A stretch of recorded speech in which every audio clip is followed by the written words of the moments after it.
Class 7th NCERT chapter 1 integer पूर्णांक। Question number first आपको दिया हुआ है, ऐसा पूर्णांक युग्म लिखिए जिसका योग -7 हो। बी ऑप्शन में आपको दिया हुआ है अंतर -10 हो और सी ऑप्शन में आपको दिया हुआ है योग क्या हो 0 हो। ऐसे दो पूर्णांक लिखने हैं। पूर्णांक क्या होते हैं, माइनस के अनंत से लेकर प्लस तक की सभी अनंत की संख्याएं पूर्णांक संख्या कहलाती है। माइनस की सभी संख्याएं और प्लस की सभी संख्याएं क्या कहलाती है, पूर्णांक कहलाती है। तो आपको ऐसे दो नंबरों का योग करना है। ए ऑप्शन में ऐसे दो नंबरों का योग करना है जिनका योग क्या हो -7 हो। तो देखो ऐसे नंबर कोई भी अपनी मर्जी से आप ले सकते हो, जैसे -2 और प्लस और -5। यदि इन दोनों का योग करेंगे तो क्या आएगा, आपके पास -7 आएगा। कैसे, -2 प्लस को माइनस से गुणा करोगे तो -5 बनेगा और -5 और 2 बनता है -7। ऐसे ही बी ऑप्शन में देखो अंतर क्या लेना है आपको, -10। तो -10 आना चाहिए अंतर, माइनस करने पर क्या आना चाहिए, -10 आना चाहिए। तो यहाँ पे देखो आप ले सकते हो -2 माइनस और प्लस का 8। ये भी देखो माइनस के 2 में से यदि ये माइनस है और प्लस का 8 है तो ये दोनों कॉस्ट कटेंगे तो ये -8 बनेगा और -8 और -2 क्या बनेगा, -10। ऐसे ही सी ऑप्शन में आपको बोला है कि योग होना चाहिए 0। तो आप चाहो अपनी मर्जी से कोई भी संख्या ले सकते हो। यहाँ पे ये कोई फिक्स नंबर नहीं है कि आपको ये 2 और 8 ही लेना है। कोई भी अपनी मर्जी से कि अंतर क्या आना चाहिए, -10। यहाँ पे योग आना चाहिए -7। अब ये कोई योग हमेशा क्या आना चाहिए, 0। ऐसे कोई भी दो पूर्णांक आप ले सकते हो अपनी मर्जी से। तो यहाँ पे मैंने लिखा 5 और प्लस -5। तो देखो इन दोनों को जब योग करोगे तो आपके पास बनेगा 0। Question number 2। क्वेश्चन नंबर 2 में है, एक ऐसा ऋणात्मक पूर्णांक युग्म लिखिए जिनका अंतर 8 हो। अंतर क्या होना चाहिए, 8 होना चाहिए और दोनों क्या होना चाहिए, ऋणात्मक ही होना चाहिए। तो यहाँ पे देखो आंसर जो होगा वो आपका होगा, देखो -2 ये भी क्या है, ऋणात्मक पूर्णांक है और -10 ये भी क्या है, ऋणात्मक पूर्णांक है। इन दोनों का ये अंतर जो होना चाहिए, अंतर का मतलब माइनस, वो क्या होना चाहिए आपके पास प्लस का 8। तो देखो यहाँ पे प्लस का 8 आएगा। एक तो अपने क्या लिखा -2 और एक है -10। इन दोनों का जब अंतर करोगे तो क्या आएगा, प्लस का 8 आएगा। कैसे, माइनस को चिन्ह को माइनस के चिन्ह से गुणा करोगे तो ये बनेगा प्लस का 10 में से 2 जाएगा तो क्या बचेगा, प्लस का 8।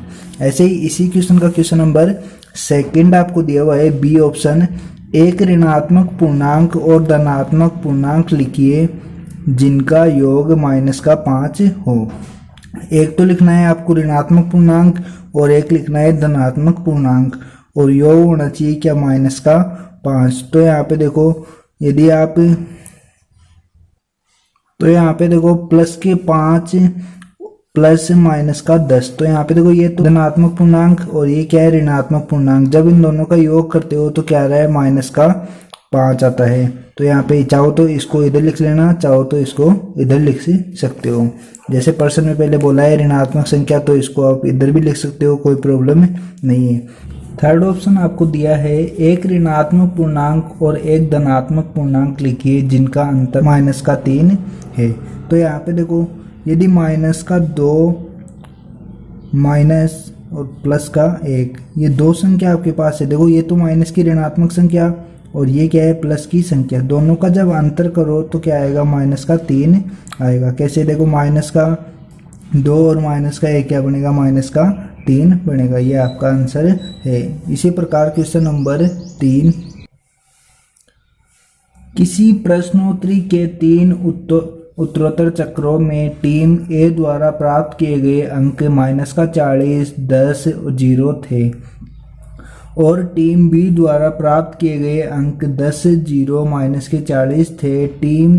किसी टीम ने अधिक अंक प्राप्त किए। क्या हम कह सकते हैं कि पूर्णांकों को किसी भी क्रम में जोड़ा जा सकता है। तो यहाँ पे देखो टीम ए द्वारा टीम ए द्वारा प्राप्त किए गए अंक कौन से हैं? माइनस का 40, 10 और 0, ये अपन को देखो प्रश्न में दिए हुए हैं। इसी प्रकार टीम ए द्वारा कुल अंक, सभी अंकों को जोड़ने पर क्या आएगा? तो यहाँ पे देखो माइनस का 40 प्लस का 10 और 0, माइनस के 40 में से प्लस का 10 जाएगा तो बचेगा माइनस का 30। तो देखो ए के द्वारा कुल अंक जो है जोड़ने पर क्या आया अपने पास? माइनस का 30।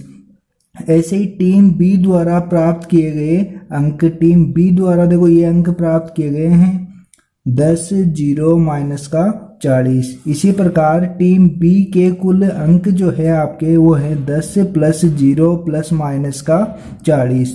तो यहाँ पे इन तीनों का योग भी आपके पास क्या है? माइनस का 30 है। अब देखो टीम ए द्वारा बनाए गए कुल अंक क्या है? माइनस के 30, और बी द्वारा बनाए गए अंक क्या है? माइनस का 30। तो यहाँ पे अतः दोनों टीमों के कुल अंक क्या है? बराबर है। हाँ, हम पूर्णांकों को किसी भी क्रम में जोड़ सकते हैं, क्यों किसी भी क्रम में जोड़ोगे तो क्या आएगा?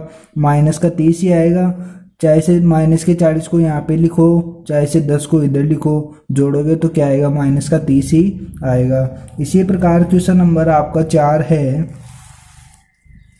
देखो क्वेश्चन नंबर 4 लिखा हुआ है, निम्नलिखित कथनों को सत्य बनाने के लिए रिक्त स्थानों की पूर्ति कीजिए। रिक्त स्थानों की पूर्ति करनी है तो यहाँ पे देखो माइनस का 5 प्लस माइनस का 8 बराबर माइनस का 8 प्लस, यहाँ से देखो ये क्रम विनिमय गुणधर्म बनता है, योज्य क्रम विनिमय गुणधर्म। तो यहाँ पे ये 5 है तो यहाँ पे माइनस का 5 ही आएगा। तो देखो दोनों तरफ माइनस का 8 और माइनस का 5, इधर भी क्या है? माइनस का 8 और प्लस माइनस का 5।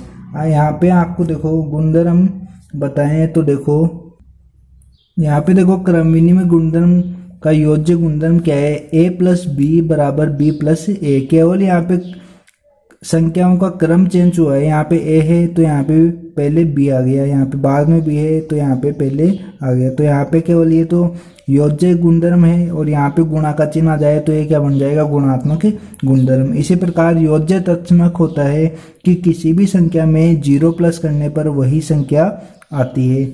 और देखो सहचार्य गुणधर्म क्या है? a plus B bracket plus C बराबर a plus B plus C. यहाँ पे देखो एक बार ये दोनों ब्रैकेट में है और एक बार ये दोनों ब्रैकेट में, दोनों तरफ संख्याएं क्या है? हमेशा बराबर ही है, केवल इनका क्रम चेंज हुआ है। तो ये आपके ये 3 गुणधर्म है। इसी प्रकार क्वेश्चन नंबर 4 में अपना काम है। तो यहाँ पे ये क्रम विनिमय गुणधर्म है, और इसी प्रकार यहाँ पे देखो यहाँ पे किसी भी संख्या में यदि 0 प्लस करते हो तो वही संख्या आती है, योज्य तत्समक। और ये भी क्या है आपका कि ऐसी कौन सी संख्या जिसको माइनस करने पर क्या आएगा? 0 आएगा। तो देखो माइनस का 17 यहाँ पे लिखोगे तो देखो यहाँ पे क्या आएगा? 0 आएगा। इसी प्रकार सहचार्य गुणधर्म है अगला, जैसे 13 प्लस माइनस का 12, इधर देखो 13 प्लस माइनस का 12 प्लस माइनस का 7, अब ये दोनों ब्रैकेट में है तो आगे ये बचेगा माइनस का 7। यहाँ से देख के लिखना कौन सा नंबर इधर नहीं आया है। तो इधर देखो माइनस का 4 ब्रैकेट 15 प्लस माइनस का 3 बराबर माइनस का 4 और प्लस का 15 तो आ गया, बचा क्या? माइनस का 3। तो ये आपका आंसर लिख देना इस प्रकार से। एक्सरसाइज 1.2 कंप्लीट हुई। इसी के साथ वीडियो को लाइक करें, चैनल को सब्सक्राइब कर ले और साथ ही बेल आइकन को दबा ले ताकि हमारी नेक्स्ट वीडियो का जो भी नोटिफिकेशन हो आपके पास पहुंच जाए।